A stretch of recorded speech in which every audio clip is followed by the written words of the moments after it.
Namaskar, I'm Ishan Chakraborty. I'm an assistant professor at the Department of English, Jadavpur University. I identify myself as a cis queer person and I am a deafblind person. What are your observations on portrayal of disability in popular media? Number one, either it is completely invisible. We don't see disability at all. Number two, when it is made visible, it's made hyper visible, as it were. Either the disabled person is made the center of the entire narrative. The entire narrative circulates around the blindness or the deafness or the disability of the person. Or what I see is disability is converted into a butt of joke. A deaf person is made fun of. Words relating to disability, for example, blind, andho in Bangla, etc., deaf, kala, etc., these are just bandied around as pejorative, derogatory remarks. Or, even worse, I often see that if you have to portray the hero, the protagonist, in some sort of a glorified light, then the easiest way to do is show him or her as being very kind to disabled persons, or show him or her as being very helpful to disabled persons. So disabled persons are often used as tools to portray certain other things. They are not shown as a part of daily life. I mean, you would never see the protagonist getting into the bus and seeing a disabled person occupying the reserved seat and maybe moving on to next seat or whatever it is, or just striking a casual conversation with a disabled person. That is something which you would never see. It is either hyper visibility or invisibility. How do you think society can support persons with disabilities? First of all, I love the word support, and it's not help. We are living in a society where we are in a symbiotic relationship. This is a completely, first of all, we need to dismantle this kind of a misconception that disabled persons are out there to be helped, to be pitied. That is the first thing which has to be thrown out of the mindset. The second thing is, how can society, I mean, there can be millions of ways. Let me just give you a few examples. Number one, because I'm a person with visual disability, the first thing that comes to my mind is to read out books for me, to produce audiobooks for me. That's number one.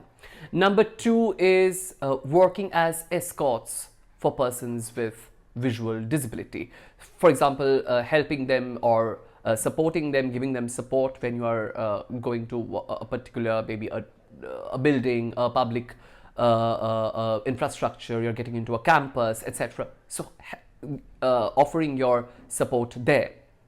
Or there can be other ways as well, as in creating awareness. If you are aware, you can make 5 other people aware of disability. Using the right language. Making people aware of the rights of persons with disabilities. Yourself being aware of rights of persons with disabilities.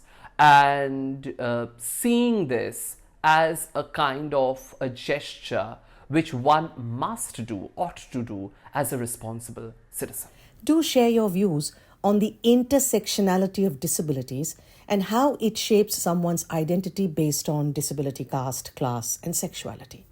First of all, we need to understand that disability is not a monolithic idea. It's just not one thing out there. In fact, our legislation, Rights of Persons with Disabilities Act 2016, it defines disability as an evolving concept. What is disability today might not be considered as a disability tomorrow, or vice versa. That's the first thing. So there is intersectionality within the disabled community. For example, I'm a person with deafblindness.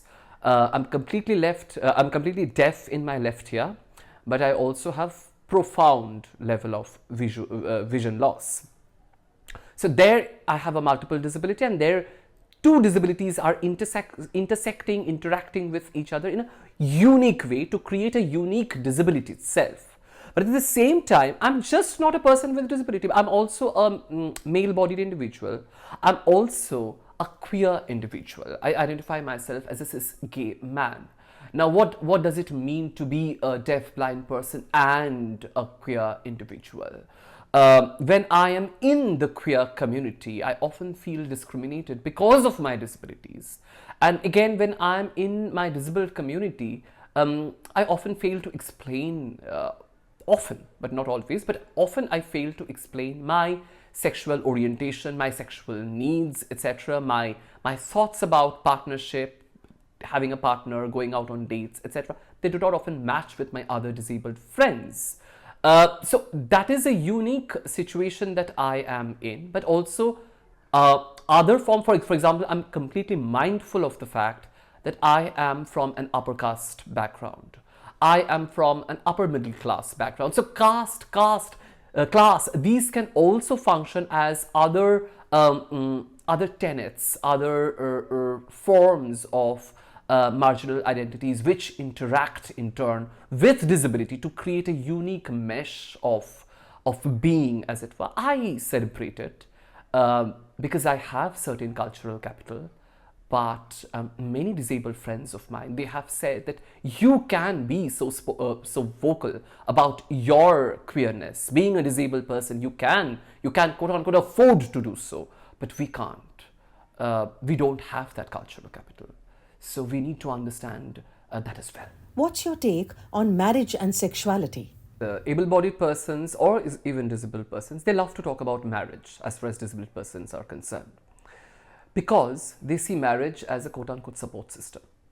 People often tell me that I'm 32, so it's sort of quote-unquote high time, as it were.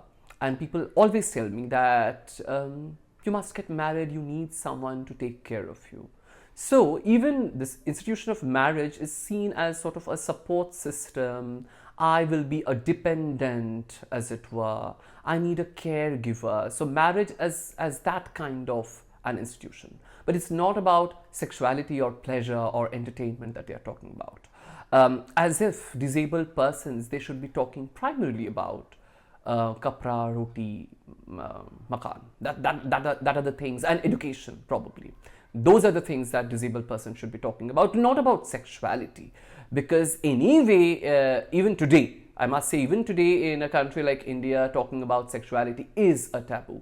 And it's more so if a person is disabled. Because disability is almost always associated with some sort of an ugliness, undesirability, pity, or hypersexuality, monstrous sexuality, as it were, some sort of a monstrosity, as it were. A disabled person enjoying a sex life just like other people, that is as if not there, that is as if we do not want to talk about. Within the community, I've seen that parents are very uncomfortable in talking about menstruation. They're extremely uncomfortable in talking about masturbation, pleasure. For example, as a disabled person, as a queer individual, I have the right to pleasure myself. I have the right to get into a consensual sexual relationship with another person. And that's completely okay. And I can speak about it very loudly. But there are friends of mine who say that they are also into relationships, etc. But their aim is to get married. That is the final thing that they're looking for. And why marriage? Because it's going to give them a support system. So that is how, and popular culture, popular media has much to contribute to this very lopsided kind of an understanding of disability and sexuality. Let me share something very interesting with you. Nidhi Goel, she's a self-advocate plus also a stand-up comedian. So she shared a very interesting joke. So she said that a blind couple, they were taking a stroll on a sea beach, and suddenly these two male-bodied friends, they were sitting on the beach and they just saw this blind couple and said that हमें समझ में नहीं आता है ये लोग करते कैसे हैं. And sort of then Nidhi says that उस दिन हमें समझ में आया that able-bodied persons, sighted persons, they have a torch clipped to their So, and also Virali, she is an advocate again. She's very vocal about her rights. So she also said that when people random, she's a wheelchair user. So random people coming to her and asking, "How do you do?" And she said that, "आप लोग क्या खड़े खड़े करते हैं?"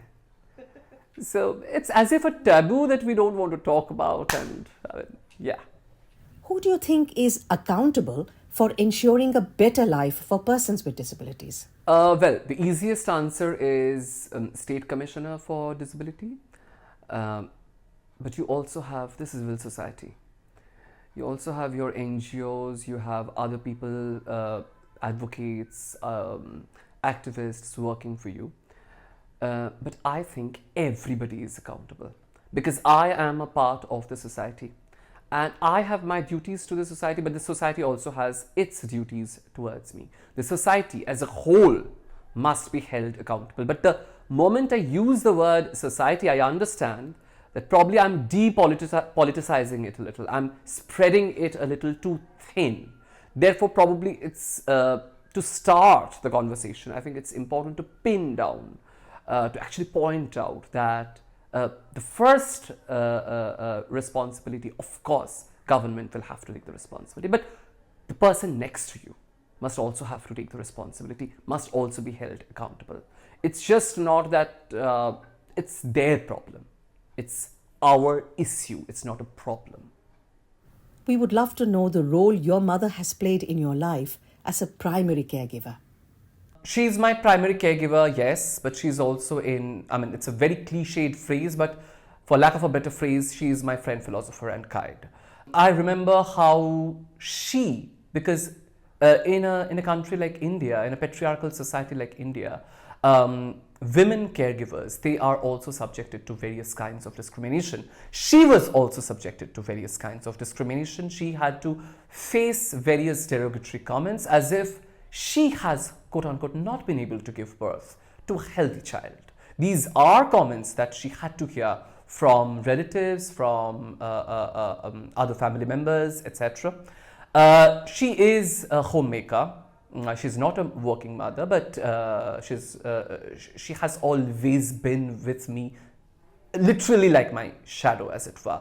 But I also remember how she used to constantly give me support. It's she who made me aware of my rights, who gave me the motivation to assert myself, as it were. The day I was 19, the day I actually lost my vision completely, I remember that that particular day I wept bitterly, really, with my mother. She also wept with me.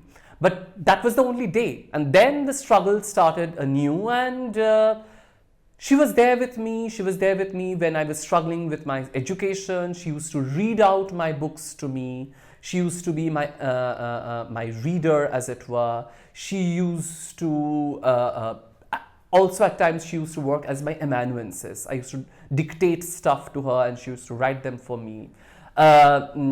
I remember how, today I remember how when she's dressing up, she actually makes me feel, makes me touch the way she has put on a bindi, or the kind of danglers she has worn, or the way she has worn her hair. So that is how, or when I'm on street, she's actually describing the hoardings to me. So when it's the festive season, she's actually describing how the street has visually changed during the festive season.